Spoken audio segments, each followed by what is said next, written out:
Vintage Guitar Guy here. Today we have another guitar for you. This one though is not vintage, it is brand new. So here it is. It is, for those observant people, it is an Epiphone. It is an Epiphone DR100 natural. And the reason, so I don't normally do new guitars, as you probably already know, but the reason I did this one is because I felt like it was just too good an opportunity to miss for the kind of things that I do day in, day out, really. So if I turn the guitar around so you can see it a little bit more closely and I hold it up, what you will see is, let me see if I can get that in camera, just see if I can just show it. It's not even in camera, there we go. So you can just see along the bottom edge there is a tiny little crack in the lacquer. Now it's going in a direction completely different to the grain. So I know, and I can also see just on the edge there, I don't know whether you'll be able to see that, just on the edge there was a slight marking where it looks to me like someone's dropped the guitar, or they've just bashed it against the floor or something like that. So, I mean, you can't even feel the crack.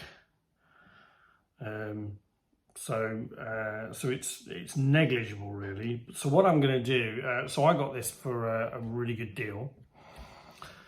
So that means that for the price I got it, I can repair this crack, which should take no more than about, sorry, there's someone at the door. That should take no more than probably an hour, really. That's allowing for me to put the glue on, for the glue to cure, so I'll be doing other stuff then.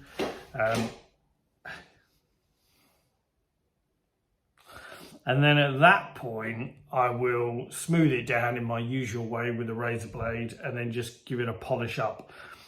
So I suspect because of where it is, I probably won't get the kind of capillary action I'd like, because it's right on a sort of structurally strong joint bit. So ordinarily what I would do is I would push up on the crack from the underside. The crack would open very slightly, glue would kind of be sucked in, and it would then create a really nice seal. With this, I'm not sure I'll be able to quite get the same reaction with the glue, but I'm going to try it anyway, because at worst, I create a nice little just cover and join that crack so that it's not going to get any worse. At best, I will be able to get the glue to go in there and it will give a nice finish, and you may not even actually see the crack that much afterwards. So that's what I'm going to do. I've given myself probably allowing for the glue to dry, physical work, probably an hour to do this. So that means that I should still be able to sell it at a sensible price. And also the other thing I'm going to do, which I always do, is the action on this guitar. If you look at it, that's really high. And it's because there is a skyscraper of a saddle in there that you can see. So what I'm going to do is I'm also going to lower that saddle down, and I'm going to get the action so that it's nice and low, and adjust the truss rod and just take some measurements and things like that. So all of that in the space of an hour to an hour and a half. So let's get cracking. So here we have it taped up. So this is the crack, almost so that the gap is tiny, the tiniest little gap. So what I'm going to do is I'm going to put glue in there. First things first though, I want to get my hand inside the guitar and try and see if I can just flex this a little bit. Obviously being careful that I don't extend the crack. So to do that, I'm going to have to detune the guitar, put a cap on the front and take the strings out, just so I can get my hand in the soundboard. I suspect I'm not going to be able to get my hand all the way across because it's at the very farthest point. But we'll give it a go, because if I can, then it means the glue should suck into the gap a little bit easier. Okay, strings are off, so I'm just now going to douse some glue in here.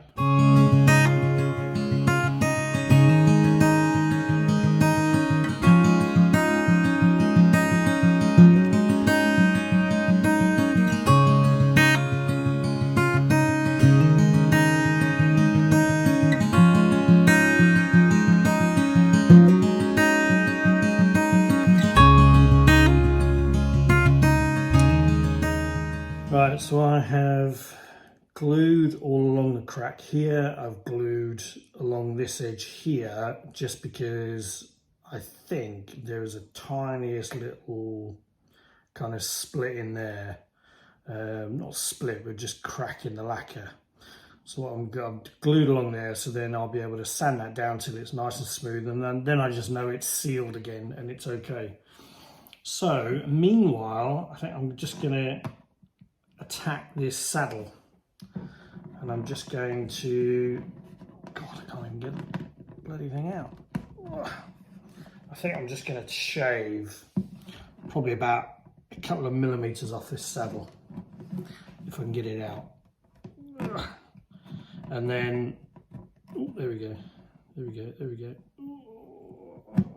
there we go. Wow, that's a good fit. Yeah, so I'll get my sanding paper out, and I'll just sand this down, and I'm just going to take it down by just about probably 2 millimeters. 2 millimeters, I reckon, should make a healthy difference in the action. So I'll get the sanding block and we'll try that. So I've taken the saddle out and I've just measured a line that is about 2 millimeters.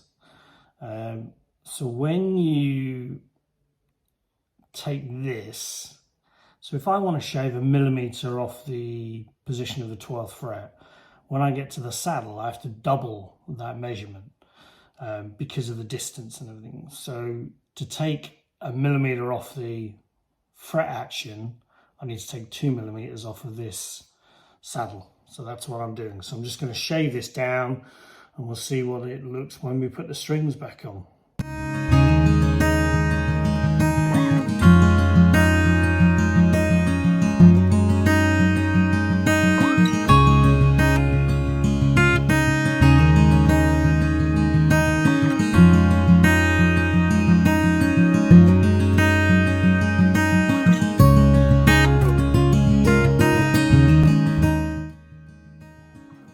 Right, so you can hopefully make out the pen line there. It's getting a lot closer to the bottom, or the bottom's getting a lot closer to it, rather.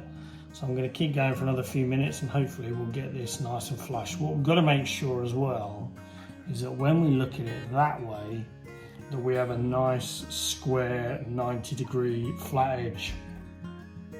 Because if we don't, and we have an angle, when that saddle goes into the bridge, it's not going to sit firmly on the bottom, and that will affect the tone and the vibration through to the soundboard, which is crucial. So we need to make sure that that's right.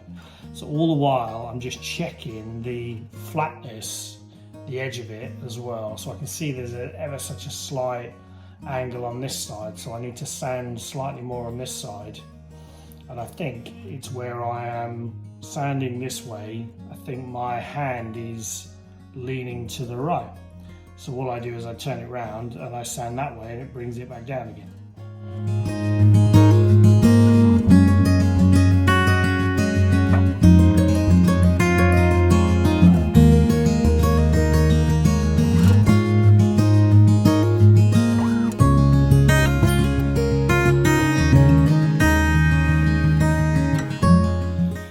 So I've just given it a little bit of a clean up and move that out of the way. So what I do when I'm doing it is I use a straight edge, a straight block, and I put the straight block down, then I put the sandpaper on top of that, so that I know when I'm sanding along this edge, it's a straight edge. And then I can always hold that up and I can see whether it's a slight angle or not. So I'm happy that this is straight, and I'm happy as well that we are pretty much at the line. So there's a tiniest faint bit of line there, which I'm happy with. So what I'm going to do is, for now, I'm just going to pop that back in the saddle slot. And already I can see that's a lot lower. So I'm hoping that when we put the strings back on it, it will be okay. So that's the saddle partly done. We'll check the measurements on it afterwards to just check that we've lowered the action. Might need a slight adjustment on the truss rod, but I think that might do it. And then just wait another half an hour for the glue to dry. So that is, so far I'm about 20 minutes in. Not bad, not bad. See you when the glue's dried. Right, so I think that's been long enough to allow the glue to solidify and dry enough. I'm going to do my usual. I'm going to use my razor blade and I'm going to bend that. And then what I'm going to do is I'm just going to run my razor blade along this edge. And what I'm trying to do is I'm trying to give it a back burr.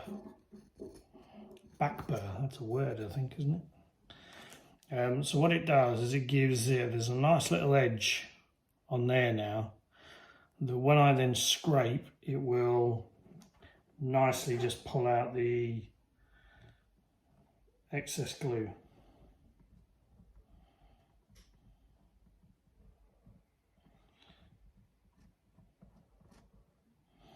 Actually, do you know what? That still feels actually a little bit soft.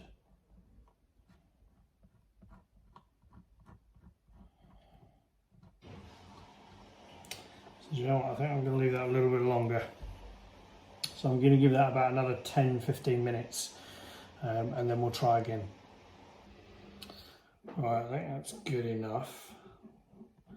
So I'm just going to try again and see if I can just start to take it down. The reason you don't want to do it when it is still soft is because the danger is you might actually pull the glue back out of the hole, and you really don't want that.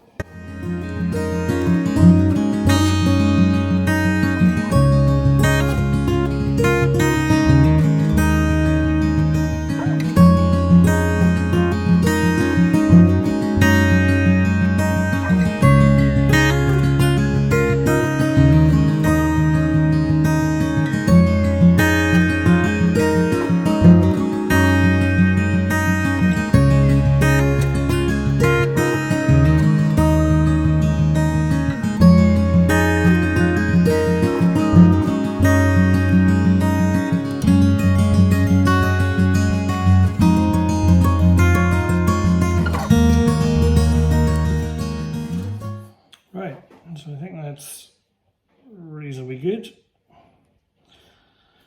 So what I'm going to do now is I'm going to take my sanding pads. I'm just going to use my 1800 to start off with. And I'm just going to go over this and try and get it down to a nice smooth finish. Well, I say smooth, smoother.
rub into there.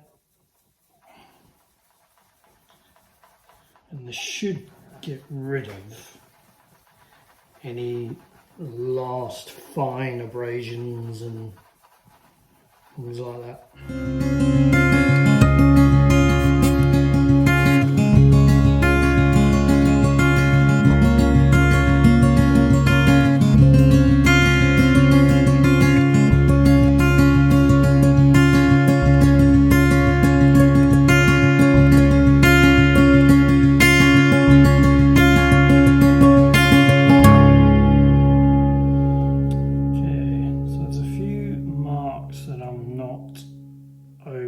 With. So I think what I'm going to do is I'm going to work on those again. Just around here there's some tiny little blemishes that I'm not overly happy with.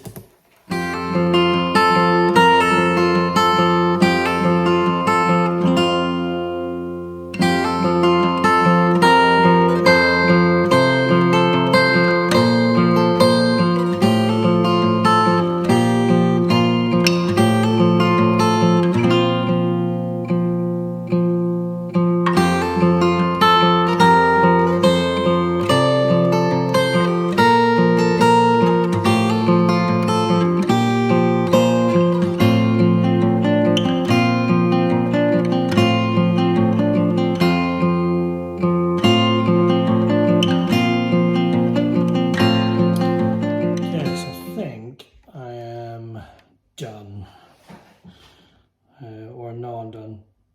So there is no discernible, you can't feel any break or any marks in the lacquer. So that kind of shows me that it's sealed and it is pretty much done. So let's see if we can see where the crack is. I keep losing it, there we go. So, where is it? So where there was a crack, I don't know if it is coming up on camera. Let's see if I do it that way. Maybe that's just me, but I can't see on the camera where the crack, oh there it is, just ever so faint little mark. Let me see if I can do this without smacking the guitar and anything. So just there, you can just see the faintest kind of outline of where the crack was or is. But it's a lot less pronounced than it was, and it's a lot kind of tidier. So let me see if I can lay that down without hitting it. So I'm really happy with that. And in fact, to the naked eye, just here, you can't see where it is at all. So, oh, there it is. Yeah, so from this angle, you can't see a crack at all. So you've got to look right in this direction to see the crack. From this angle, you can't really see it at all, really. So, roasting in here. So I'm quite happy with that. In fact, I'm really happy with that. It's come out really nicely. So it's absolutely flush. The binding that had the little kind of crack and splinters, you now can't feel at all. So the next thing is to get the strings back on it and just see where the action sits at the moment. And then if I need to shave a little bit more off, we'll do that.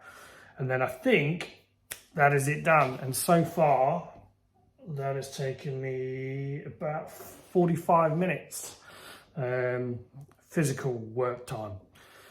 So let me get the strings on and then we'll see what she looks like in terms of action and setup. Right, so the strings are on and already I can notice a big difference in the action. Let's see if we can see that. That is a lot lower. Now I've got to tune it up, so that will go up by a fraction of a millimetre. But already it's looking really good. So I think what I'm going to do, before I tension it back up, I think I'm going to take the strings off again And then I think I'm going to just sand it down just a fraction more, because I think once I put the tension on the strings, that will pull the neck up a little bit, and so it will raise the action just a fraction. And I'd still like it down just a touch more, so I think I'm going to do that. So I'm just going to take the saddle out again, have another little sand down of it, then put it back, and we'll see where we're at. And I think that'll probably be it. Okay, so the saddle is out again. Let's move this down a little bit. So what I'd say is, anytime you're going to remove material from the saddle, always make a reference line, because you want this to be, unless you measured it and need it to be at a different angle for intonation or whatever, really you want this to be flat and dead straight. So make a line to know that when you're sanding it, you're sanding the right amount of material off, not only the middle but the ends as well. So I'm just going to get a pen and I'm going to run a very small line along that bottom, just so that when I sand it down, I know that that is about 0.5 millimeter. And that's pretty much all I want to take off, is about, probably about 1 millimeter, because I want about another 0.5 millimeter off the action on the sort of 12th fret. So just going to get a pen, run it along there, and then we'll sand it and we'll put it back. So I've done a small, why do I keep doing that? So.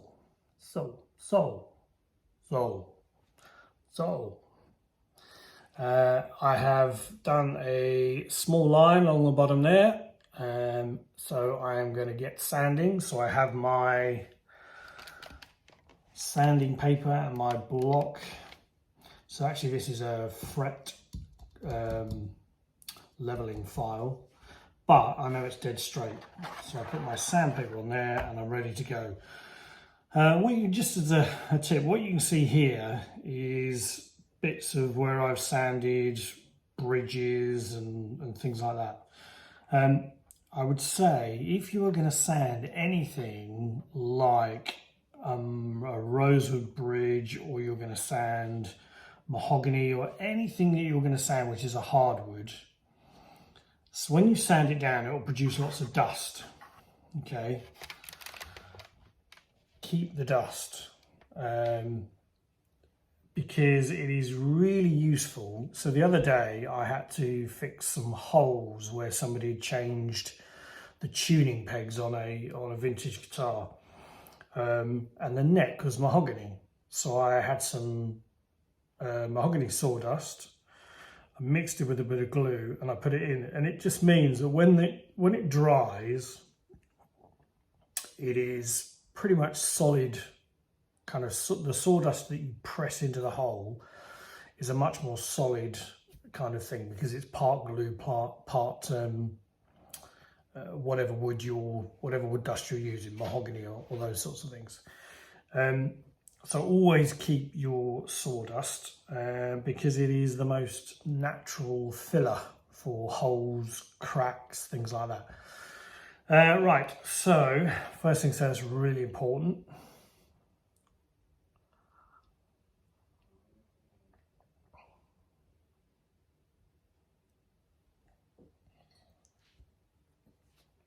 That done, I can now sand.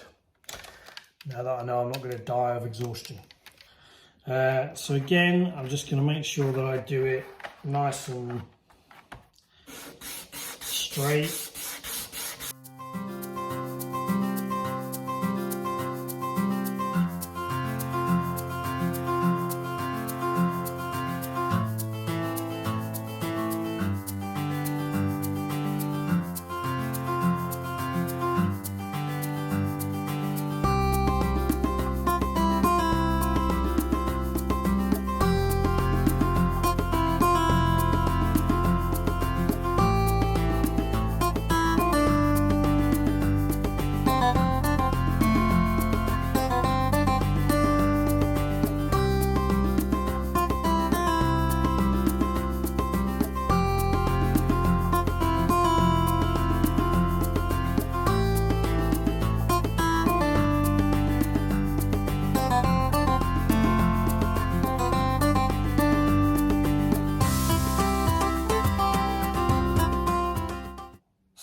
you'll see there is I'm literally just starting to tear away the line there.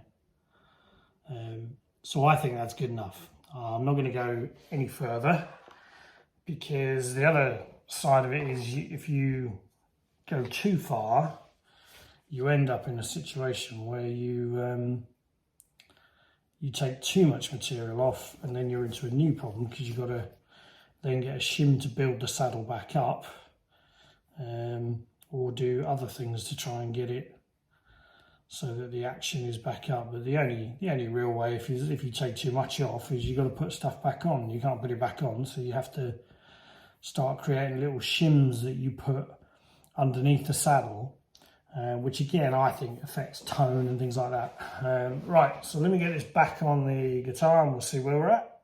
Okay, so there, admittedly it's not the strings bouncing. That action there, I think you will agree, is much, much lower. So that is much better. That's where we kind of want it. The only thing we've got to do now is tune the thing back up and put it under tension. And then we'll see whether we are getting any weird things like fret buzz or anything like that. So what we'll do then is, if we've got fret buzz on any of the sort of frets, we'll try a little bit of tweaking the truss rod, just see if we can get the action a little bit better and cure it. If not, and there's still fret buzz, we'll start to look at whether we need to adjust a little bit, put a shim under the saddle. I don't think so. I think we're going to be good, but that's just some of what can happen. So let me get it tuned up, and then we'll check the action, check the playability, and then hopefully, fingers crossed, we are good to go. Here we are. The final finished work on the Epiphone. So I've done the crack in the guitar, so from most ways around you can't even see where the crack is, and then it's just in certain lights you can just see it come into view there. But in terms of the crack and the little bit of sort of cracking along the bottom, all of that is now sealed. It's smooth as anything. You can't feel anything there. So it's nice and glossy and shiny and everything like that. So what I've also done is just done a little bit of kind of messing around to get the action nice and low. So out of the box, the action you will get on this is probably twice the height of this. So what I've done is I've taken just filed a little bit out of the nut, not much, so just a little bit out, just to give a little bit of drop on this end. And then I've taken a whole bunch of height off of this saddle after doing a little bit of a tweak on the truss rod. So the saddle now is at a beautiful height where it gives you about probably a 1.75 millimeter action height. So for anyone who is looking for a starter guitar, or they are looking for a guitar that is nice tone, easy to play, this is it. This is a great little guitar. Cheap as chips. So I think realistically for this tone and everything, it feels like and it sounds like it is a guitar that's probably about 3 to 4 times the price. It is that good.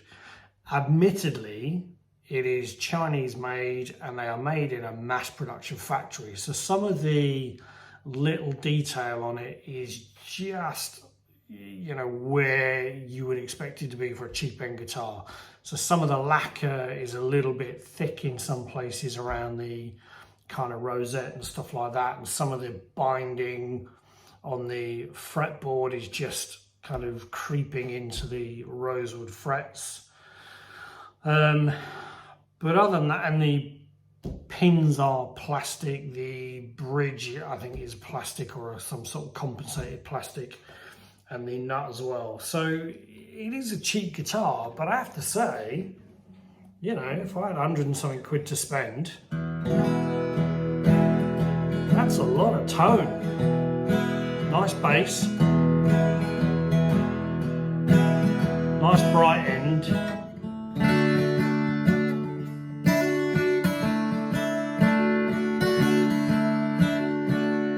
and good mids. So it's got an all-round really nice tone, and it's really nice to play as well. The frets, the fretboard and the frets feel nice. It's got a sort of rounding over.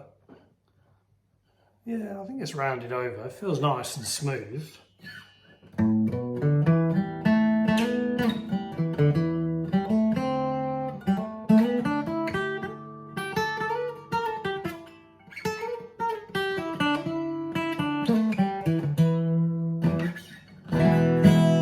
It's easy to play, so I can bar chord it up the fretboard. So yeah, it's a whole lot of guitar. Excuse me. I don't think it's hay fever, I think it's just dust.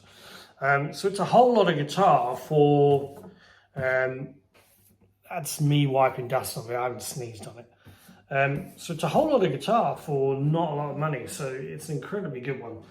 So the difference you'll get with this, as opposed to typically one that just comes straight out of the box, is you will get the attention to detail of getting the action so it is just right and just good for what I would call a finger picker, strummer kind of point of view. So starting out in guitar, this is a perfect choice because it's already set up, low action, and also you can play this all day long and it won't kill your fingers, not like some of the ones that have got prison wall type action. So the only thing really that was wrong with this is a tiny little crack in the lacquer where someone's obviously just dinked it. So I fixed that.